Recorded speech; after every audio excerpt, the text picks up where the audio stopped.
Hi everyone, it's Elizabeth here. So I wanted to do this video in regards to sharing a personal experience of how I healed my ancestral DNA. People in the spiritual community understand that your soul is here on this earth, not to work or have a great beautiful house and cars and everything that's material, but you're here to evolve and expand your soul. You're here to um, your soul is here for a certain mission to complete, but also to evolve and learn and also heal from your parental childhood wounds in addition to your ancestral DNA. So if you look at human history, humans, every country and culture has been through some form of being on the receiving end of evil acts, but also being evil in itself. There is absolutely no way humanity has lived without being on one end or the other spectrum of oppression or genocide or things like that. So obviously within our generation of surviving, the two most common things that you hear about within the last 100 years has been communism in Eastern Europe and East Germany, in addition to a lot of World War II. So I am Ukrainian and Polish. I grew up very close to my great-grandmother, who was Ukrainian. She was born in 1920. So a lot of the Ukrainians have had tons of oppression, not only from Russia, but obviously from the Germans. You know, she lived through the Stalin grain drain and saw the Bolsheviks and the communists. And obviously they were survivors of World War II. We're not Jewish, but just the Germans at the time did not like the Eastern European Slavic people as well. So they, a lot of people think that World War II was just basically against the Jews, and it was against a lot of other people as well. So just being Eastern European in itself, they were on the receiving end of discrimination. So I grew up hearing about all of these stories and the way that they survived, how they went out into the forest because they heard the SS were coming, their farm was raided, they came back, the farm, the animals were gone, the farm was raided, and then the SS came back and took them and sent them to various displacement camps, and being on a train, sent to Budapest, sent to Austria, to Vienna, and then, for 7 years they lived in a displacement camp in southern Germany called Berchtesgaden. So my great-grandmother never really said anything bad about the German people. She just said it was a very bad time period, and hopefully humanity learned and grew from it to understand that something like that will never happen again. She actually had more fear of the Bolsheviks and the communists because I think that form of suppression, it's like you're just being hungry for so long. I work for a Jewish retirement home, and there is an older Russian Jewish woman who lived in Leningrad, and basically growing up as a child during that time period, she just said she was hungry, for the first 10, 11 years of her life during communism. Just didn't eat, didn't have food. So I just had this natural angst and anxiety against the Germans. I always was fascinated with World War II. In addition, I loved the World War II movies. And so when you watch Hollywood, you just get this certain form of indoctrination or this image. Now, when I was formally married, my ex-husband's dream, he was a World War II buff. Like, something in his soul just was all about Germany and Russia. There were two places on earth that he wanted to really explore. It was Germany and Russia, which is very out of the box for most people, because most people are like, I want to go to Australia or Costa Rica, and so I just knew that there was something within him that had to return to this land. And my dream was to also live in Europe. His dream was Germany. Mine was living in Europe, but mine was more Spain and Greece. I just had this natural affinity and attraction to the Mediterranean culture.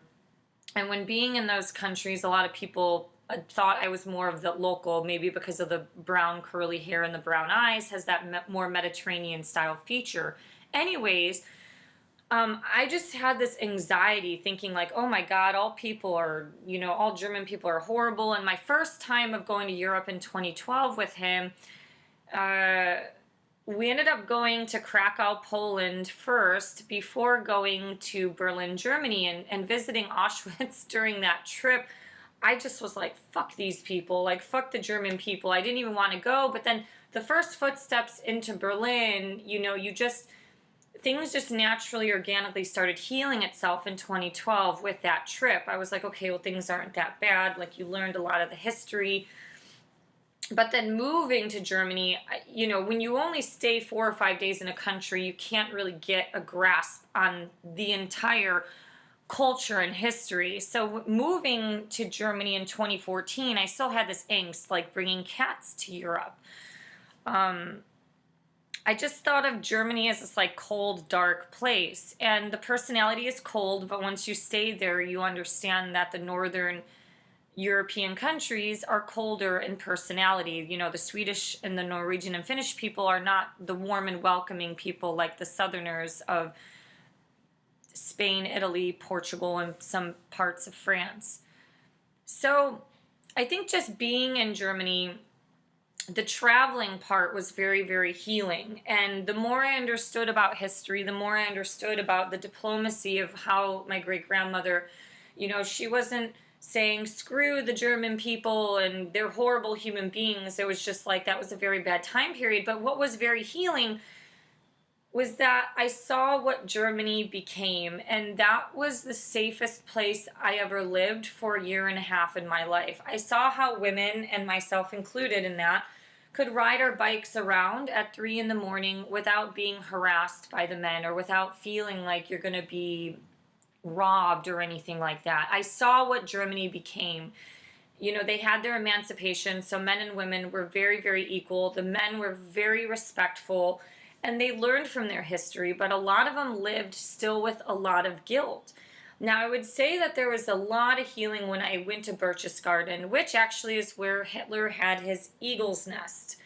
And my family spent 7 years there and then left that city, that town or village in 1951 to come to America. And I remember just visiting there, like I just got really emotional and I just started crying because I think it was just stepping foot into where that my family once lived was just an organic way of healing that ancestral trauma, or healing all of that hardship that is rooted within the Polish and the Ukrainian bloodline.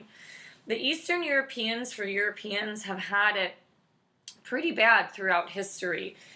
And I think so basically what I'm trying to say is I healed myself through traveling. Now, not everybody can do that, but I also saw the evolution of Germany, and that in itself was very healing. If Germans were still assholes and still really hard bigots and racists and stuff like that, like it would have been really different. But I saw what they became, and I'm wearing, you can't see it in the camera, but this Hanover Love shirt. This was given to me by a very nice German friend, a married couple, and so the wife gave me this as a gift, and I love this shirt because it has the emotional attachment of all the memories. It was just, I don't know, it was one of the best probably the best year and a half of my life, and I never would have thought that before going to that country, thinking that the best year and a half of my life was living in a country or a culture that I had such a horrible stigma about. And that stigma no longer exists.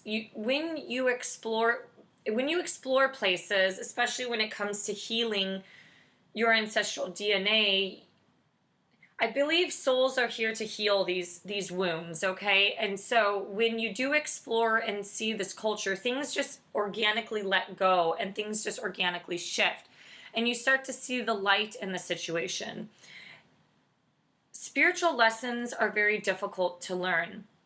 For example, if my family was not uprooted and displaced, I probably would not have been born in America. That in itself was a major, major blessing. I could have been barefoot and pregnant in the Carpathian Mountains, living in a very highly Catholic family, and I could have had 9 kids by now. That's an exaggeration, but that's just the reality. I probably would not have been as educated.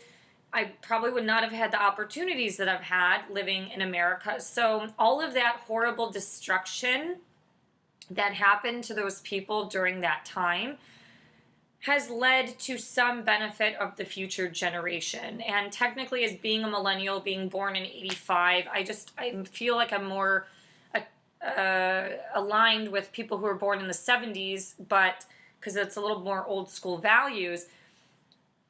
But even as a millennial, I've come to understand that that pain and suffering led to the evolution of a greater and brighter future for a lot of us who were fortunate enough that our families survived and or became the first generation born. So for example, my mother being the first born in the United States, that's a blessing. So not everybody can go and travel to all these places, especially now with coronavirus and everything being shut down. Not everybody has the financial means to just pick up and travel.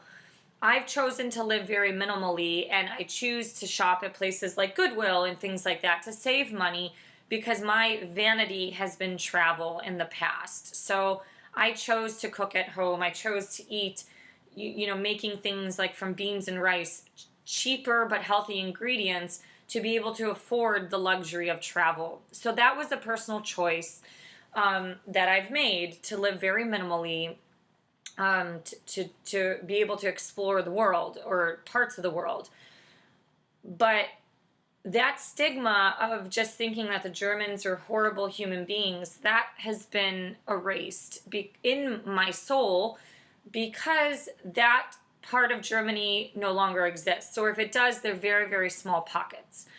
When I was in Germany through the German program that my ex had on a fellowship, there was a Russian woman, a girl in her 20s, who was moving to Germany for the fellowship, and her grandmother was just crying, like, how are you moving to the enemy's land? And the reason why the grandmother thought this still, the girl was like, the Russian girl was like, don't worry, Grandma, it's not the same anymore. Like, Germany is very different. It's a very peaceful place now. And why the German woman said that, why the Russian grandmother said that was because she was a child during World War II and her family was lined outside of their house. And the Nazis shot the grandmother and her parents, and she was a survivor. So that trauma still lives within us. And working at a Jewish home, I still see that negative stigma towards, say, the Germans. These are things that will be bred out through the generation. But I think accepting that dark momentary time no longer exists. And a lot of that has been let go with the fall of the Berlin Wall. Not everybody will have the same process with it, but I think you do have to have a little bit of maturity when it comes to healing your ancestral DNA, because I have friends from all over the world, a lot of friends who have left Africa and have seen their siblings die because of these, guerrilla militias that are there, and they come to America or Canada and see how peaceful it is. And that to themselves has been very healing. Like, I can live in a country where I don't have to look over my back or worry at night if someone's going to break in and kill us. I was catering a yoga retreat a few years ago in Canada. I was the vegan cook for them. And, there was a Persian woman there, and her husband had a disabled son. And they said back in their home country, the son was treated very, very poorly, and she was so blessed to live in Canada with how accepting, that we are with disabled people. So my point is that the world isn't perfect, but when you do travel, you can heal a lot of these wounds. So just her family uprooting and moving to Canada and living in a more liberal environment was very healing. It was very healing to all of those wounds that even her own country had toward the disabled son. Just being able to live somewhere where people see disabled people in a different light and not through a dark lens.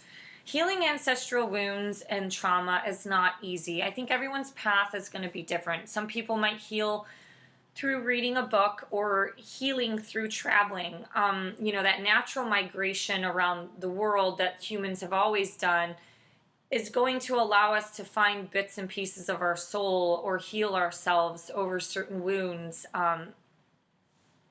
throughout our lifetime.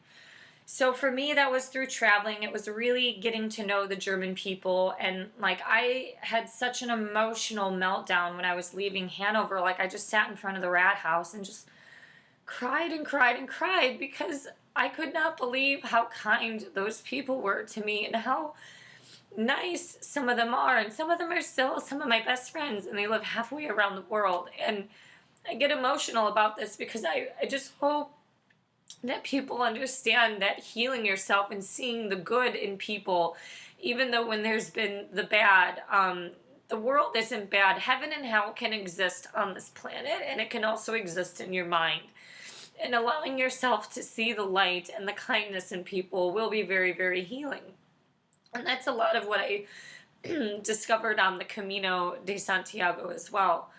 So with that being said, I will be done with this video, but I hope that if you're being called, I think I'm going to do a separate video in regards to, are you being called to heal your ancestral DNA? Because as we enter more of, this modern world of things becoming more acceptable and things being more evolved, it's important to heal all the past wounds. Like all of this old paradigm stuff that the spiritual people talk about, I do agree with it. Like this name calling and just, I don't know, everything is so ugly right now on social media. I don't even want to be on it. But I think the old ways are going out and the new ways of coming in. It's like looking at things differently. Healing yourself, healing the trauma that lives within, and seeing the light of day with, seeing the positive sides and continuing to share that positivity rather than that negativity, or letting the egos flare off on social media and just calling people names because everyone else is doing it. Like, that's the herd mentality. So anyways, thank you for listening. If you've healed any of your ancestral wounds, it would be great to hear that. Your experience of it. I hope you have a great rest of your day. Thank you for liking, sharing, and subscribing, and see you next time. Bye.